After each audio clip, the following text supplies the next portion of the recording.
If death has never frightened you, it means you haven't thought about it deeply enough. Every time the thought crosses your mind that one day everything ends, something tightens in your chest. Why does this happen? Why does death, this universal fate shared by every living being, inspire such terror? It would be easy to say it's natural to fear death. After all, it takes away everything we love. It robs us of the very ability to exist. It interrupts our story without asking permission. And yet, the way we experience this fear, the way we carry it within us, is more complex than it first appears.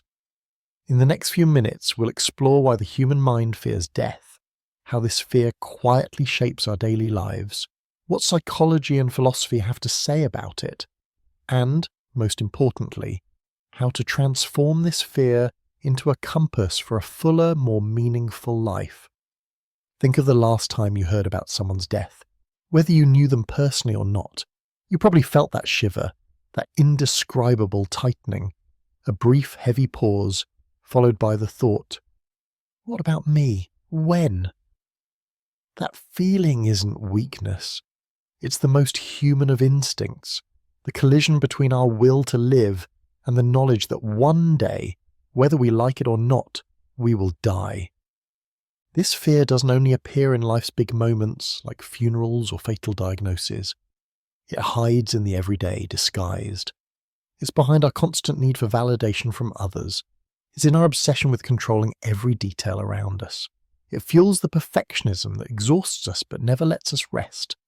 It lives in our rigid beliefs and extreme loyalties, the walls we build to feel safe. And it shows up in the overwork, the overconsumption, the endless distractions we use to avoid sitting alone with our thoughts. Because in the silence, in that empty space, this fear can resurface. Modern psychology has a name for this: terror management theory. It says that knowing we will die generates existential terror. To cope, we cling to worldviews, values, and a positive self-image to give ourselves a sense of psychological immortality, the belief that we belong to something greater, that our life matters, that we'll leave a trace behind. When we're reminded of death, even indirectly, we tend to become more defensive. We cling tighter to our beliefs. We grow more critical of those who disagree. We crave acceptance more intensely. This shows up in different ways. We fight to preserve a stable identity, whether religious, national, or ideological, so we feel we'll continue through these identities. We overinvest in achievement, career, or status, as if building a symbolic immortality. We hold on to our close relationships not just out of love, but because they give us a sense of being part of a story that stretches beyond our own lifespan. This defensive posture doesn't mean we're cowards, it means we're human. The fear of death is the price we pay for being self-aware. The goal is not to erase the fear entirely, but to learn how to manage it, and even better, how to transform it into a force that gives life meaning. And here, philosophy has much to offer. The ancient philosopher Epicurus saw the fear of death as the root of much human misery. He said, "When we exist, death is not present, and when death is present, we no longer exist." In other words, death is not something we actually experience. When it arrives, the consciousness capable of feeling fear is gone. Our fear is really about the process of dying, and about the possibility of pain, both of which are real but distinct.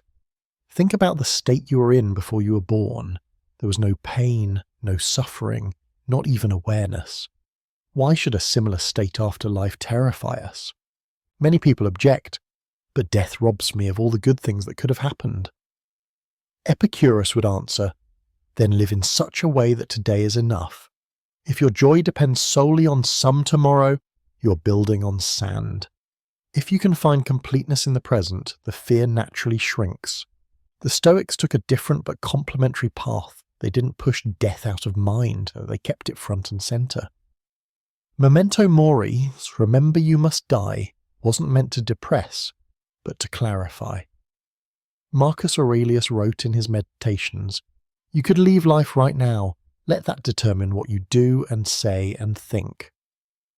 When you truly understand that time is limited, the trivial shrinks and the important shines. At the heart of our fear are three deep roots. First, the unknown. Questions like, where do I go? What is nothingness? Second, the loss of control, realizing that death will happen for certain, and it's beyond our choice. Third, the unlived life. The thought, what if I never got to live as I truly wanted? When the prospect of the end crushes us, we often respond in ways that cause more harm. We attach ourselves tightly to a constructed self-image so we can feel important. We lock ourselves in our beliefs to feel eternally right. We flood our lives with noise and busyness so there's no room for that uncomfortable thought to surface.